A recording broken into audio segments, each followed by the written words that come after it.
Iniziamo l'ultimo appuntamento della nostra 3 giorni di incontri, la consegna del premio Luigi Amicone. Abbiamo detto che questi 3 giorni il nostro titolo è chiamare le cose con il loro nome e io vorrei partire da un titolo assurdo che ha fatto tempi. Il nostro ultimo numero si intitola Una donna è una donna ed è un titolo assurdo, cioè siamo arrivati al punto che dobbiamo dire questo, cioè dobbiamo ribadire l'evidenza. Perché questo? Perché ultimamente, come Monica sa bene, si è messo in discussione cosa sia una donna. C'è chi alla domanda che cos'è una donna ha risposto dipende, o anche in maniere più strampalate, chi ha il buco davanti. Quindi se siamo arrivati al punto per cui mettiamo in dubbio che una donna sia una donna, è proprio venuto anche il momento di ribadire il fatto che bisogna tornare a chiamare le cose con il loro nome. Aristotele diceva che è da pazzi chiedersi le ragioni dell'evidenza, eppure a questo siamo, cioè che non c'è più neanche un riconoscimento di ciò che appare manifesto nella realtà, e questo è il nostro problema. Cioè non si riconosce più il fatto che un fatto è un fatto, che c'è un'evidenza, diciamo con una parola più impegnativa, che esiste una verità, cioè che esiste qualcosa che è riconoscibile e conoscibile. Se non partiamo da questo, mettiamo in discussione tutto, e se mettiamo in discussione tutto è un disastro. Ieri sera Giuliano Ferrara citava Orwell, c'è quella bellissima pagina di 1984 in cui il protagonista Wilson è incarcerato e lui non viene liberato finché non ammette che 2 più 2 fa 5. L'ideologia è esattamente questo, cioè la negazione di una realtà di fatto. Allora il tentativo di questi 3 giorni è ritornare a chiamare le cose con il loro nome, cioè innanzitutto ritornare a riconoscere che cosa è la realtà, perché se sulle interpretazioni possiamo anche dividerci, sulle opinioni possiamo anche discutere, noi siamo un giornale di opinione, quello facciamo, ma dobbiamo partire dall'evidenza, dal riconoscere quello che c'è e ammettere che quello che c'è è conoscibile, è riconoscibile e conoscibile. Adesso vorrei chiedere prima all'amica Elena Donazzan e poi al sindaco di dirci 2 parole. Introduco Elena dicendo che è assessore, è un personaggio politico importante, ma per me è soprattutto un'amica, mi ha dato una grande mano a costruire questi 3 giorni. E poi vorrei ringraziare anche pubblicamente il sindaco e Luca Antelmo, innanzitutto perché l'idea di questi 3 giorni è nata da loro. E la seconda cosa per l'ospitalità, e la terza cosa che mi sembra merito vostro perché Caorle è bellissima, come dicono tutti gli amici che sono venuti hanno detto Caorle è bellissima, quindi qualcosa, diciamo così, l'abbiamo portato a casa, lo conosciamo e lo riconosciamo. Prego Elena. Allora, buongiorno a tutti, buona domenica. Io sono particolarmente felice di essere qui, anche se ho potuto vivere 2 giorni su 3, ma in primis volevo portare il saluto della Regione del Veneto. Questo festival ha avuto il patrocinio della Regione e credo che impegnare le istituzioni in momenti di riflessione così chiari, visto che in termini di verità dobbiamo aggiungere la chiarezza di una visione, di una capacità di mettere in ordine le priorità, io credo che sia impegnativo per tutti, lo è per me in qualità di assessore all'istruzione, alla formazione, al lavoro, ma principalmente all'istruzione. Ho avuto modo anche ieri sera di sottolineare questo aspetto, direi più impegnati nell'educazione. L'istruzione è un concetto di amministrazione, l'educazione è un concetto etico-morale che ci deve impegnare. E ringrazio il sindaco e l'amministrazione comunale di Caorle. Prima con Emanuele dicevamo quanto bello è stare qui, quanto bella è questa cittadina, quanta bellezza abbiamo attorno a noi, allora il concetto più alto. E darci del tempo, della riflessione anche in un tempo diciamo, ludico-ricreativo, perché poi si associa a Caorle, certamente al di là di chi ci vive, per noi è il momento della vacanza. Ma che cos'è prendersi del tempo oggi? Credo che anche il nome di questa rivista sia non solo così in senso molto lato e ampio, interrogarci sui tempi in cui viviamo, ma qual è il tempo della nostra vita? È un senso di responsabilità personale questo, evidentemente. E quindi oltre al saluto istituzionale c'è la mia personale presenza a fianco di Tempi, a fianco di Emanuele Boffi, che ritengo un uomo coraggioso. Per la scelta che ha fatto editoriale, ad un certo punto ha deciso di chiedere ad alcuni amici, guardandosi negli occhi, ce la facciamo a fare un giornale da soli? Guardate che oggi tutto gira attorno a che cosa interessa in termini di interessi più finanziari, economici, qual è la sostenibilità mai sociale, solo di tipo finanziario.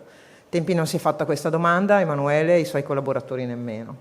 Stanno facendo una battaglia di libertà. Ieri ti ringrazio di aver portato qui quel personaggio, perché la Presidente Ayuso è stata di una chiarezza cristallina e quando ha parlato di solitudine, credo, e così vado alla conclusione, credo che ci sentiamo tutti molto soli quando non riusciamo a chiamare le cose con il proprio nome. Io mi sento disorientata, lo dico, faccio pubblica ammissione. Io sono disorientata in tantissime occasioni in cui mi trovo ad avere responsabilità pubblica, a vedere le cose esattamente come 2 più 2 fa 4, non può fare 5, non fa 5, non solo non può fare 5, non fa 5. E questa affermazione di senso ti lascia in un isolamento totale, perché tutti gli altri dicono no, fa 5, oggi piove.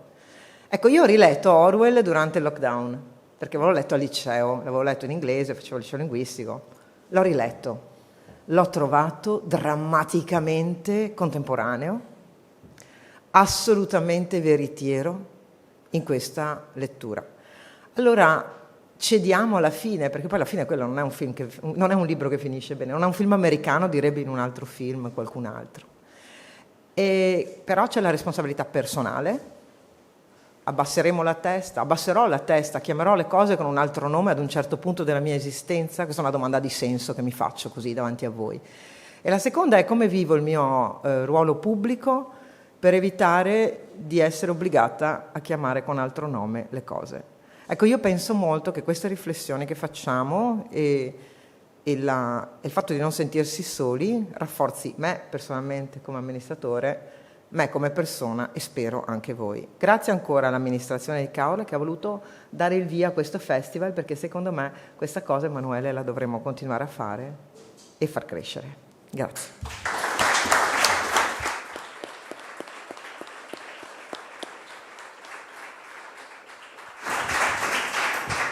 Buongiorno a tutti e buona domenica anche da parte mia.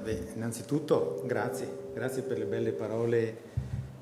Grazie per le belle parole a Emanuele Boffi e anche all'assessore sulla nostra città. Devo dire che siamo orgogliosi ma anche onorati di aver avuto l'occasione di ospitare questo appuntamento e l'augurio e l'auspicio insomma, che la città sia stata all'altezza delle aspettative di chi è arrivato in questi giorni, ma soprattutto una speranza, quella che esprimo a nome mio, di Luca e dell'amministrazione comunale, di poter ospitare ancora, magari chissà, le prossime edizioni di questo appuntamento. Ne saremo molto grati e ulteriormente orgogliosi.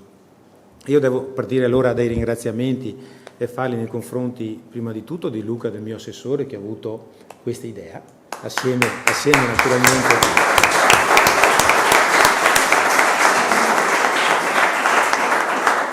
alla dottoressa Flavia D'Agostino, che è sempre presente, che ci accompagna, che è una presenza costante, alla redazione di Tempi e al suo direttore e anche all'assessore che ci ha onorato della sua presenza. Assessore, mi hanno colpito veramente molto le tue parole ieri sulla verità, sull'educazione. Non sono sempre così scontate queste cose. Le cose che hai detto mi hanno colpito profondamente, come mi ha colpito profondamente l'intervista della Presidente Ayuso, perché, vedete,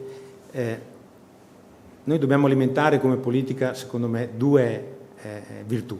Quella della speranza, perché ne abbiamo il dovere, ma dobbiamo alimentare anche la virtù della fortezza, che non vuol dire la forza, no, e di imporsi. La virtù della fortezza è anche e soprattutto quella del coraggio, del coraggio allora di dire le cose come stanno, del coraggio della verità che ognuno di noi ha, ma che deve avere la forza di poterla trasmettere a chi ha di fronte. Ecco, allora, come ha detto il direttore, una donna è una donna, non dobbiamo passare noi poi per essere quelli anormali e dobbiamo avere il coraggio di dirlo, perché si corre veramente questo rischio e dal punto di vista educativo questo è molto pericoloso.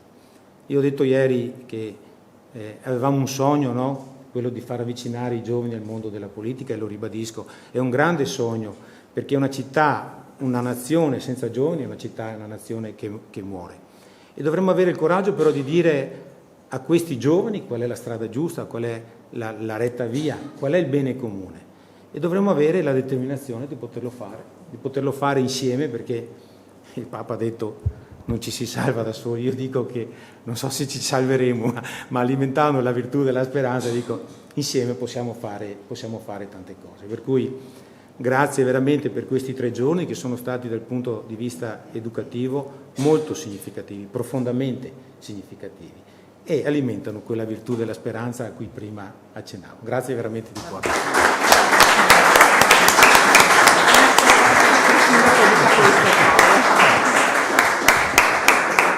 Allora, adesso leggeremo le motivazioni del premio, poi chiederemo sia a Monica che a Matteo di dirci 2 parole. Volevo dire, prima di leggere la motivazione formale, che questo aspetto del coraggio è ben rappresentato da loro 2. Monica, che è una giornalista, diciamo, culturalmente anche lontana da tempi, no? Su molte cose probabilmente non andremmo d'accordo, ma noi gli riconosciamo un coraggio strepitoso nell'aver fatto una battaglia importante, che noi riteniamo importante, in particolare appunto a quello di cui parlavamo prima, no? Il corpo delle donne, con tutte le problematiche che sappiamo oggi che ci sono intorno al corpo delle donne. Cito solo l'utero in affitto.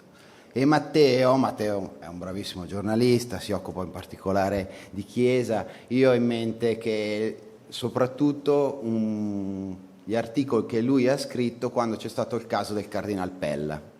Secondo me in quel momento si è visto veramente un grande giornalismo da parte sua, perché voi come sapete il Cardinal Pella era stato accusato di abusi e c'era un'accusa e poi c'erano i fatti, e Matteo sul Foglio è andato ai fatti, perché se si riconoscevano i fatti l'accusa cadeva subito.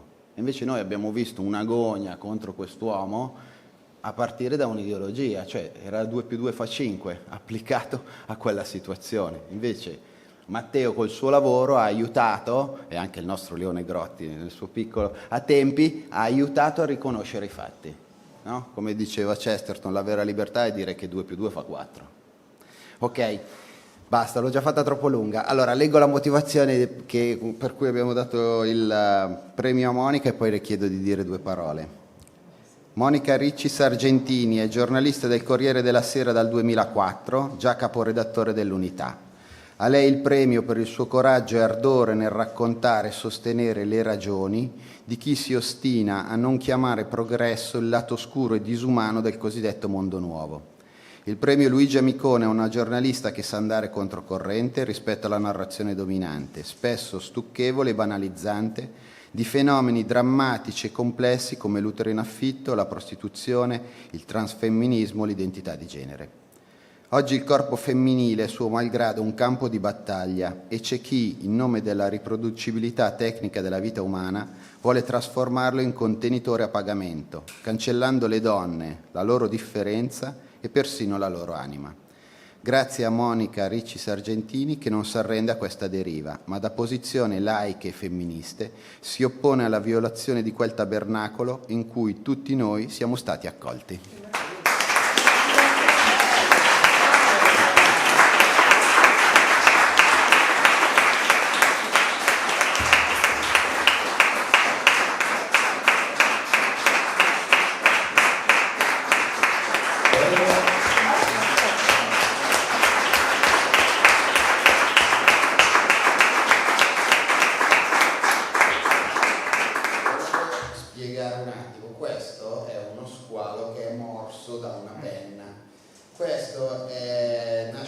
Nasce da un'idea di Luigi Amicone, che aveva proprio l'idea che il giornalismo deve aggredire il potere, non si deve fare inseguire, no? Gli deve saltare addosso.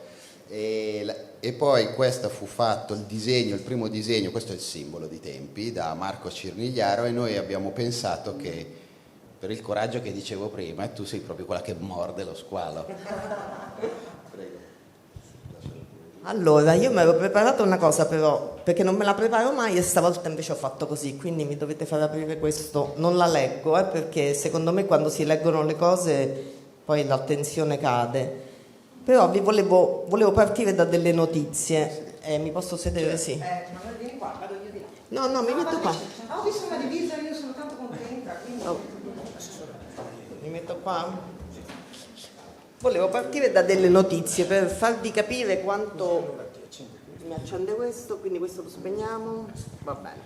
Per farvi capire quanto poi la situazione è emergenziale. Allora, la settimana scorsa sul Times, ovviamente in Italia non abbiamo scritto di questo, la commissaria inglese per i bambini Rachel De Sousa ha aperto un'indagine su come viene insegnata l'educazione sessuale a scuola, che è già obbligatoria dal 2020, quindi sono 2 anni.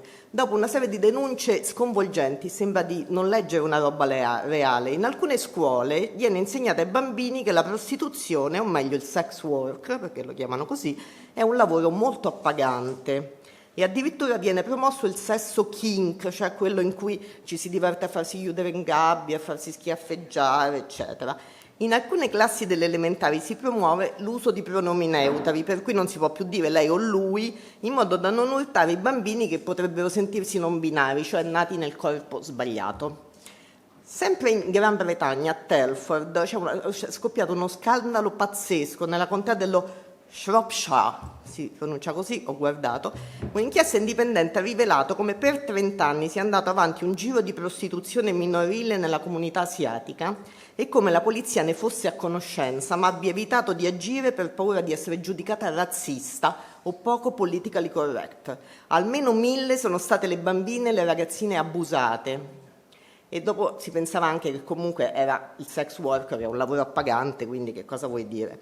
Allora, come sapete, la Gran Bretagna e gli Stati Uniti sono la patria delle cose che non vengono chiamate con il loro nome, no? Le donne diventano persone con capacità gestazionali, le madri surrogate vengono chiamate portatrici e così via, in un crescendo di follia che sarebbe quasi comico se non fosse poi una tragedia.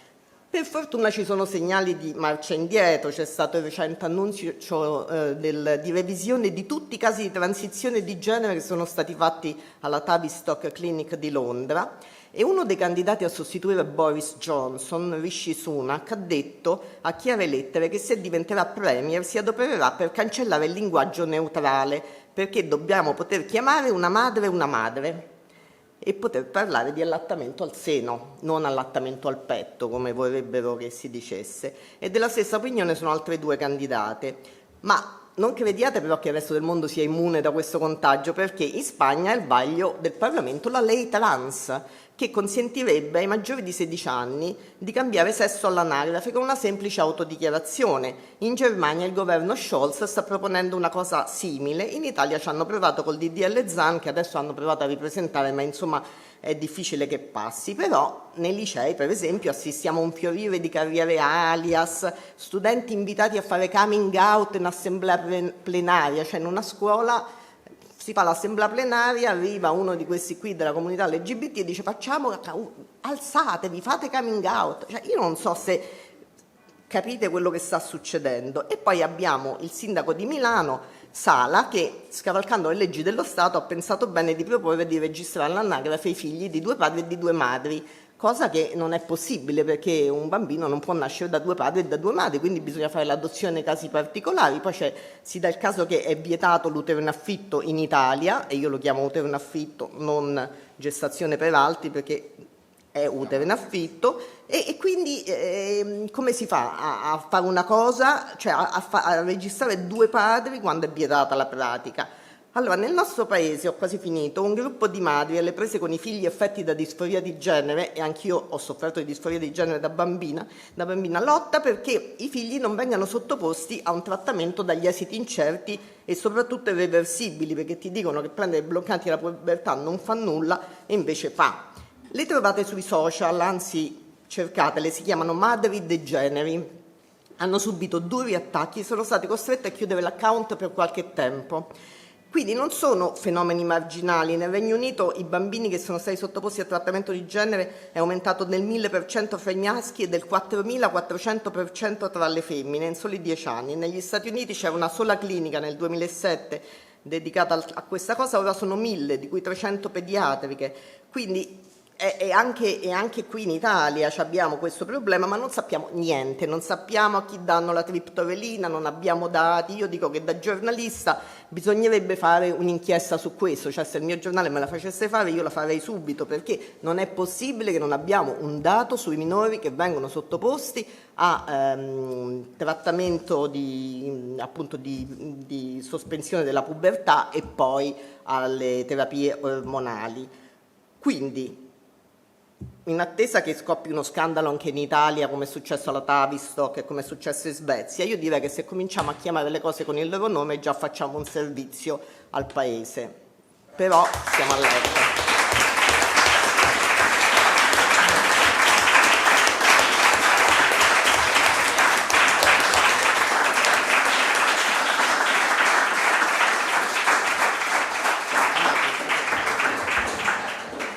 Leggo le motivazioni e poi lo invitiamo a Matteo Matfuzzi per il competente impegno nella libera comunicazione, in veste di vaticanista e caporedattore, oltre che responsabile di pagine, libri e cultura in ambito internazionale, per la sua capacità di raccontare le vicende della Chiesa in campo internazionale con determinazione, con puntualità e precisione e coraggio.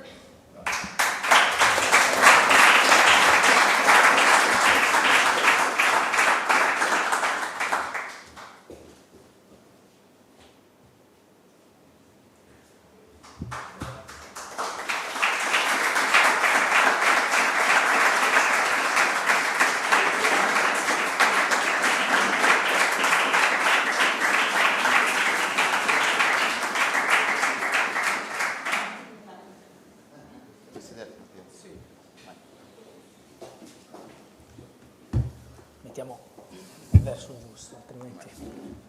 Allora, innanzitutto grazie al sindaco della piccola Venezia, Carle, non l'avevo mai visto, complimenti anche per come è tenuta, insomma. Grazie anche all'assessore della Regione del Veneto, è sempre un piacere per me tornare qua perché io ci ho vissuto i 5 anni universitari a Padova, quindi insomma è stata l'inizio di una serie di amicizie che continuano ancora dopo 10 anni e mezzo, insomma 11 anni. Esattamente, sì. E grazie ovviamente a Tempi anche per il premio. L'assessore prima ha detto delle cose che avevo pensato io, cioè il discorso del 2 più 2 fa 5. È sempre più così evidente anche nella professione, nell'ambito mio, insomma, giornalistico, e anche nel settore che ha prettamente a che fare con la Chiesa. Chiamare le cose con il loro nome, ci sono delle cose che non potrebbero essere chiamate in altro modo, in altra maniera, delle realtà che noi vediamo, con le quali siamo chiamati a confrontarci ogni giorno, delle evidenze.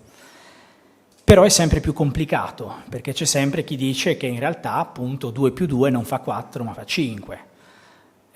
Io non penso che tutto sia così complesso come oggi va di moda dire. Non penso che la realtà sia davvero, davvero e sempre eternamente complicata, che va spiegata, rispiegata, interpretata, reinterpretata. No, io penso che ci siano delle cose assolutamente vere, evidenti, molto semplici da constatare e che bisognerebbe limitarsi a descrivere, a raccontare. Faccio un esempio per quanto riguarda insomma il settore che più mi coinvolge e che Tempi tra l'altro segue molto bene, la questione cinese, la Chiesa in Cina, Hong Kong. Noi siamo in una situazione molto complicata, come sapete, come avrete letto anche dalle interviste del Papa più recenti. La Chiesa ha tentato una grande apertura nei confronti del regime cinese relativamente alla nomina dei vescovi, che sarebbe un primo passo, si dice, per una futura, chissà se possibile, apertura diplomatica fra anni o decenni. Però questo cosa ha comportato? Ha comportato che ad esempio su quanto avviene a Hong Kong non si può dire nulla. è diventato un buco nero, perché si dice la situazione è molto complessa. Noi abbiamo dei testimoni, come ad esempio il cardinale Zen, 90enne, che è stato arrestato lo scorso maggio, che fino all'ultimo continua insomma a protestare, anche a scendere in piazza, rischiando moltissimo, per riaffermare un'evidenza, la libertà. E ovviamente questo comporta la reazione di Pechino. E solo per fare un esempio, ma è quello che mi viene in mente anche in riferimento a quanto dicevano le motivazioni relativamente alla situazione diplomatica che col Foglio cerchiamo di descrivere per quanto possibile. E anche qui non si può parlare liberamente perché si dice che la realtà è molto complessa. Il caso del cardinale Pell. Il caso del cardinale Pell era la classica, come dire, situazione di persecuzione, non è esagerato dirlo, era un uomo perseguitato fin dai tempi in cui si trovava in Australia, arcivescovo di Sydney come ultimo incarico in Australia prima di venire a Roma, per un caso montato ad arte, per una situazione che bastava semplicemente leggere gli atti per accorgersi che era una gigantesca montatura, addirittura era accusato di aver stuprato dei coristi in sacrestia quando era a Melbourne, e condannato in 2 gradi e poi è stato assolto con giudizio unanime della Corte Suprema australiana con verdetto di 7-0. Ma nel frattempo, prima di arrivare al verdetto di 7-0, si è fatto anni in galera, impedito anche a celebrare la messa e con tutto quello che si diceva sul suo conto e sul conto della Chiesa. La Chiesa sempre come dire, casa di accoglienza per pedofili, come vediamo da certi rapporti internazionali che vengono diffusi. E in questo caso diciamo, la complessità non c'era molto, ma si tendeva alla semplificazione e alla banalizzazione. Ecco, nel caso di Pell ci siamo semplicemente limitati a leggere i fatti. Da un punto di vista, vorrei dire, laico, perché non è che qui c'entri molto l'essere cattolici, non l'essere cattolici, religiosi, non essere religiosi. Si trattava di fare un'operazione molto semplice, leggere, ricostruire e guardare com'era la situazione. In questo caso è andata bene al cardinale Pell perché è riuscito, alla soglia, aveva all'epoca quasi 80 anni, ora li ha compiuti, su rischio, insomma, pericolo, ne è uscito bene. Però quante altre situazioni sono così? Allora, e mi avvio alla conclusione perché non voglio tediare troppo racconti del passato o professionali. Allora ecco, noi dobbiamo cercare davvero di fare uno sforzo, anche noi giornalisti, spesso tendiamo a non farlo ed è un peccato e lo si fa sempre meno, a chiamare le cose con il loro nome, cioè semplicemente a guardare le cose e a dire quello che sono, senza avere paura di offendere qualcuno, di scontentare una consorteria, di magari avere, come dire, preclusioni per la carriera professionale futura. Bisogna limitarsi a volte e rischiare. Se uno fa il giornalista, si trova a fare il giornalista, non deve pensare di fare, come dire, il receptionist, con tutto il rispetto per la categoria, o stare seduto dietro una scrivania e limitarsi a compulsare registri o agenzie. Deve rischiare, deve prendersi delle responsabilità e poi sarà quel che sarà. L'importante è che deve avere sempre, diciamo, un'etica professionale e avere anche un rapporto, insomma, con la propria coscienza che deve portare a dire di cercare di fare le cose per il meglio. Grazie.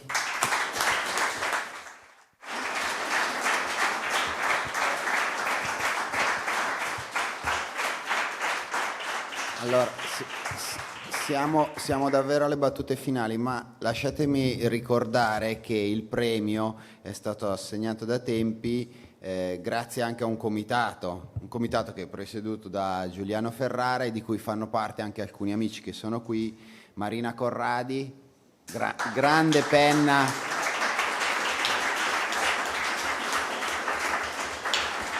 Grande penna di Avvenire e poi probabilmente la rubrica più letta su Tempi è quella di Marina Corradi. Annalena Valenti, che è la moglie di Luigi Amicone.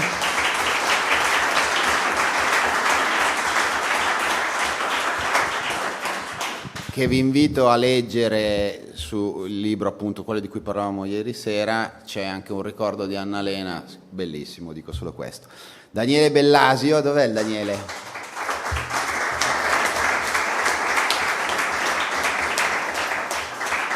Daniele Bellasio è un grandissimo amico, ci conosciamo da anni. A un certo punto ha rischiato di diventare il direttore di Tempio e per sua fortuna non lo è diventato. Per la fortuna di Tempi.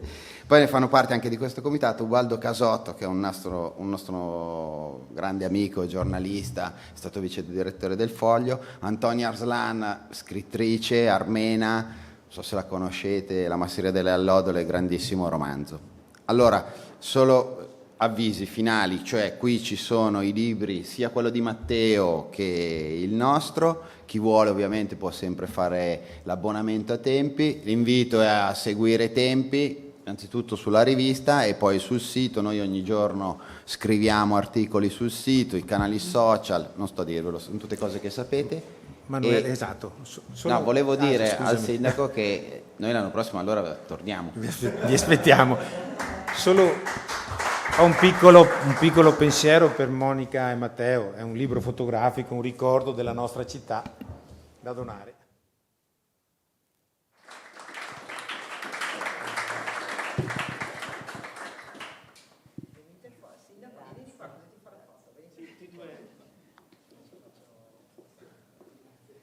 Riporta le immagini della nostra città, gli scorci più belli della nostra città e spaccati di vita quotidiana. Mi ricordo.